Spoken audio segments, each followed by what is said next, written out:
আজকে মামা বাড়ি থেকে আমার মেজো মামা আসছে আর সঙ্গে আসছে ছোট মামার বড় মেয়ে। তো খুব আনন্দ লাগছে।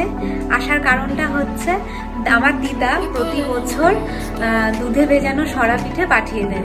কেন আমার মা ওই সরা পিঠেটা বা তোমরা যেটাকে চিতই পিঠেও বলো বা ছাঁচ পিঠে বলো, দুধে ভেজানো যেটা, দুধে ভেজানো কেন মা এমনিতেই বানাতে পারে না, কেন এখানে গ্যাসে করে তো আর ছাঁচগুলো না ভেঙে যায়।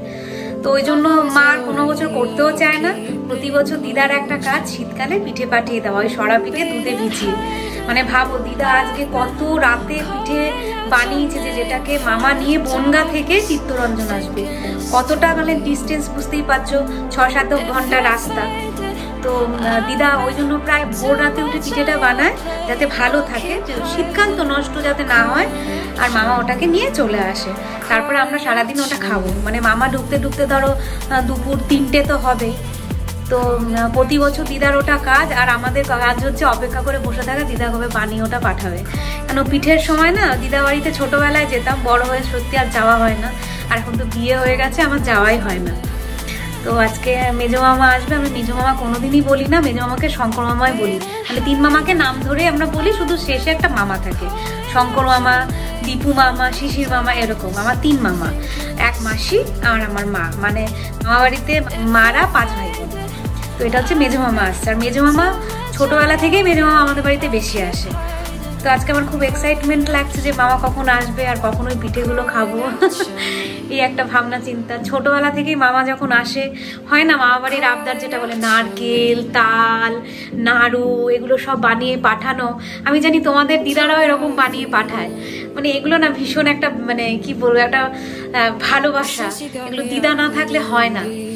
তো দিদাকেও খুব মিস করি। অনেকটা দূরে রাস্তা বলে দিদা বেশি আসতেই পারে না, মামাই আসে। ছোটবেলা থেকে মামা ঘন ঘন আসতো।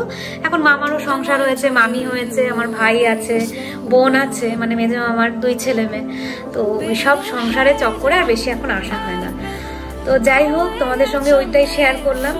আর কালকে যেহেতু আমার স্বাদ অনুষ্ঠানও আছে, ওখানেও মামা থাকবে অ্যাটেন্ড, ওটাও ভেবে বেশ ভালো লাগছে। আর কিন্তু মামা আসছে আজকে নিরামিষ দিনে, এটা আজকে শনিবার। তো নিরামিষ দিনে কি কি মেনু হচ্ছে তোমাদেরকে দেখাচ্ছি। নিরামিষ দিনের মেনু হচ্ছে, একটা নিরামিষ তো হবেই। এই দেখো 5 মেশালো নিরামিষ, শীতকালে হরেক রকম সবজি দিয়ে। এটা হচ্ছে মুগ ডাল টমেটো দিয়ে। ভেজ ডালটা করেনি, কেন মামারা খায় না ভেজ ডালটা। মুগ ডাল হচ্ছে, আর আমি পনিরটা কাটছি। তো যাই করি না কেন, আমার এখন একটাই অপেক্ষা, কখনো সরা পিঠে আসবে আর আমি খাবো।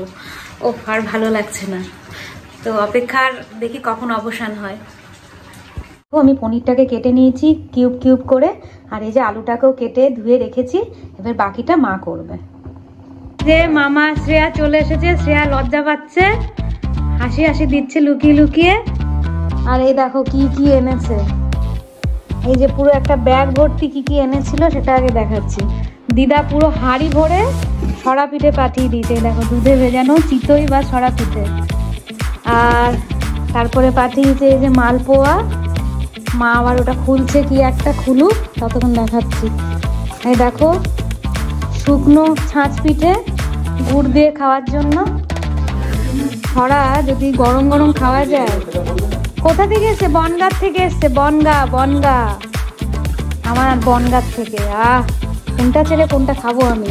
মাখা সন্দেশটা একটু মা খোলো দেখাই। গুড়ের মাখা সন্দেশ, না না সাদা মামা, গুড়ের। দেখো ঝোলা গুড় খাওয়ার জন্য দিদার ঝোলা গুঁড়ো পাঠিয়ে দিয়েছে। যে থাকে কি থাকে না, ও মানে মিষ্টিতে ভরপুর। আমার তো দেখেই জিভে জল আসছে। থ্যাংক ইউ দিদা, তোমাকে ফোনে জানিয়ে দেবো। চলবে নাকি? হ্যাঁ চলবে নাকি মিস্টার মন্ডল? তো চলো গুড় দিয়ে একটুখানি হয়ে যাক। আমি তো একটু দুধ ছড়া খাবো। কেমন লাগছে মিস্টার মন্ডল দিদার হাতে ছাঁচ পিঠে? ফাটাফাটি, দুধে ভেজা। এটা মেন আমাদের গ্রামে সরা পিঠে বলে, দুধ ছড়া। এটা খেতে ভীষণ টেস্টি হয়। এটা খাওয়ার জন্য আমার একদম জিভ থেকে জল পড়ছে। আগে মিস্টার মন্ডল খাক, তারপর আমি খাবো। ভালো না? দিদাকে ফোন করতে হবে একটু পরে, যে দিদা তুমি কি পাঠিয়েছো।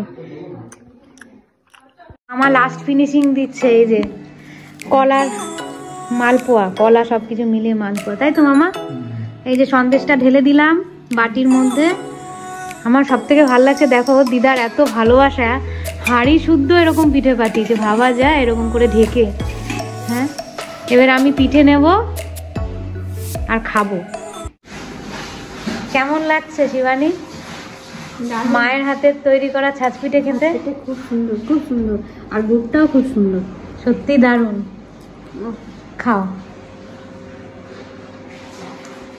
আমার তো শুরু থেকে বলছি বন্ধুরা, আমার সরা থেকে খাওয়ার জন্য মন প্রাণ কেটে যাচ্ছে। তো আমি আগে দুধ সরাটাই নিয়ে নিচ্ছি প্লেটে। মানে আমার কি বলবো, ভাবছি কখন থেকে খাবো। দুটোই খাই, যেহেতু এই অবস্থায় তো একবারে বেশি খাওয়াটা ঠিক নয়, তো দুটোই আগে নিয়ে নিচ্ছি। খেয়ে নিয়ে আবার দরকার হয় বিকালে খাবো বা কালকে খাবো। খেয়ে দেখি কেমন হয়েছে। আর খেয়ে কি দেখবো, তো বোঝাই যাচ্ছে ভালো হয়েছে।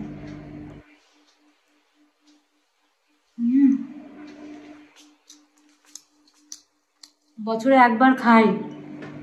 সত্যি দিদা দারুণ। থ্যাংক ইউ মামা, তুমি এত কষ্ট করে এনেছো। এত বড় পেরেক তোমরা দেখেছো? এই পেরেক দুটো দিদা পাঠিয়ে দিয়েছে ওই পিঠের সঙ্গে। বলে না পিঠে কাটা নিয়ে বাইরে যাত্রা করতে নেই, একটা ভূত প্রেতের ব্যাপার থাকে গ্রামে, এটা মানে সবাই বলে। গ্রামে কেন, এটা আমরাও মানি। কোনো পিঠে কাটা নিয়ে গেলে না একটা লোহা দিয়ে দিই সঙ্গে। পেরেক দুটোর একটু সাইজটা দেখো তোমরা। দেখো দিদাবাড়ির গাছের পেঁপে, নারকেল, কলা। মিস্টার মণ্ডল আর ভাই যাবে সরস্বতী ঠাকুর আনতে, এনে গুছিয়ে রেখে যাবে, তাহলে সুবিধা হবে। কেন অনেকবার বাজারে যেতে হবে, তাই তো? সবে শুরু হলো পুজোর বাজার। তাহলে যাও ঠাকুরটা নিয়ে আসো দুজনে। শ্রেয়া এখন আমার বিয়ের অ্যালবাম দেখছে আর নিজেকে খুঁজছে যে কেমন ছিল, তাই তো শ্রেয়া ছোটবেলায়? কিন্তু এখনো খুঁজে পাইনি। ওই যে পেয়েছে, আমি উল্টো দিকে বসে আছি। পেয়েছিস নিজেকে? দেখা যাচ্ছে মুখটা? দেখ ভালো করে দেখ। এই যে তুমি, এই যে ঠাম্মা, এই তো মেজো মা, এই যে মা। দেখ পাপাও আছে কোনো একটা দিকে, দেখবি আগে পিছে। এর পরের পেজে আছে। এর পরেরটায় তোর পাপাও আছে। ও নিজেকে খুঁজেই যাচ্ছে আর পাচ্ছেই না। এই দেখ তোর পাপা। পেয়েছিস? দেখ ভালো করে দেখ। কালকে অনেক রান্না বান্না, ওই জন্য আমি এখন একটু পেঁয়াজ আদা রসুনটা ছুলে কেটে গুছিয়ে রাখবো। শ্রেয়া আবার একটু হেল্প করে দিচ্ছে। এই দেখো রসুনগুলোকে ভিজিয়ে রেখেছি জলের মধ্যে, আরও এখনো এগুলো সব কাটবো।